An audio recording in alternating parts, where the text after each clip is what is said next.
মহাত্মা গান্ধীর নাম পুরোপুরি বাদ দিয়ে দেওয়ার চক্রান্ত করেছে। এটা শুধু জাতির জনক মহাত্মা গান্ধীর প্রতি সীমাহীন অপমান নয়, এটা মহাত্মা গান্ধীর বিশ্বাস, ভারতের সংবিধানের আত্মা, মহাত্মা গান্ধীর দর্শন, তার উপর চরম কুঠারাঘাত এটা করছে বিজেপি।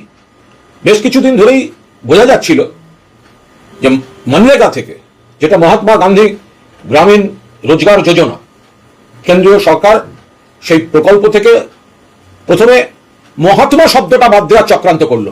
কেন মহাত্মা বাদ দেওয়া হবে? গান্ধীজিকে মহাত্মা শব্দটি উপাধি শ্রদ্ধাঞ্জলি দিয়েছিলেন কবিগুরু বিশ্বকবি রবীন্দ্রনাথ ঠাকুর। গান্ধীজির প্রতি এই মহাত্মা রবীন্দ্রনাথ ঠাকুরের দেয়া, বাংলার দেয়া। মহাত্মা শব্দটা সরানো হচ্ছে, তার বদলে আনা হচ্ছে পূজ্য বাপু। এখন দেখা গেল পূজ্য বাপুও নেই, অর্থাৎ গোটা মহাত্মা গান্ধী মানুষটাকেই প্রকল্প থেকে রিমুভ করে দেওয়া হয়েছে। নিন্দার কোনো ভাষা নেই। জাতির জনক মহাত্মা গান্ধীর নাম এই সরকার মুছে দিতে চাইছে। এর থেকে ভয়ঙ্কর ঘটনা হতে পারে না। 100 দিনের এই যে কাজের যে ফ্ল্যাগশিপ প্রোগ্রাম, আমরা তৃণমূল কংগ্রেস এটাতে কোনোভাবেই আশ্চর্য হচ্ছি না। কারণ গান্ধীজির যে হত্যাকারী, সেই গান্ধীজির হত্যাকারী গডসের উপাসনা তো এরা করে, এরা তো গডসের অনুগামী।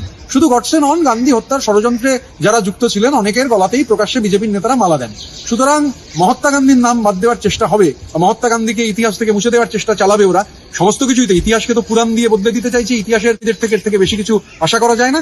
আর তার সঙ্গে সঙ্গে বাংলা বিরোধী, বাঙালি বিরোধী শক্তি রবীন্দ্রনাথকেও অপমান করছে। এটা গোটা দেশের যে ধারণা, আইডিয়া অফ ইন্ডিয়া, তার উপর বিজেপির আক্রমণ, ইতিহাস পুনর্লিখনের চেষ্টা।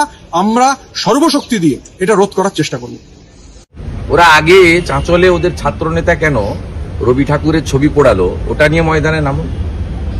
ও তো জামিনও পেয়ে গেছে, 2 দিন ধরে গ্রেপ্তার করেনি। আমরা যখন আইসিসিআর থেকে রবীন্দ্র সদন পর্যন্ত বিক্ষোভ করি, আমাদের ঢুকতে দেওয়া হয় না। তারপরে সেই রাতে আইপ্যাকের পরামর্শে সাসপেন্ড করা হয়। সাসপেন্ড করার পরে যদি তৃণমূলের কোনো পদে থাকেন, যে স্তরেরই থাকুন না কেন, পুলিশ যদি ধর্ষণও করেন, গ্যাং রেপও করেন, গ্রেপ্তার করতে পারবে না। সাসপেন্ড করার পরে পুলিশ তাকে পরের দিন গ্রেপ্তার করেছে। তাই এই জামাতি তৃণমূলকে বলবো, তারা বরঞ্চ দুটো মিছিল করুক। একটা হচ্ছে চাঁচলে বিশ্বকবির ছবি পোড়ালো কেন, জবাব চাই, জবাব দাও।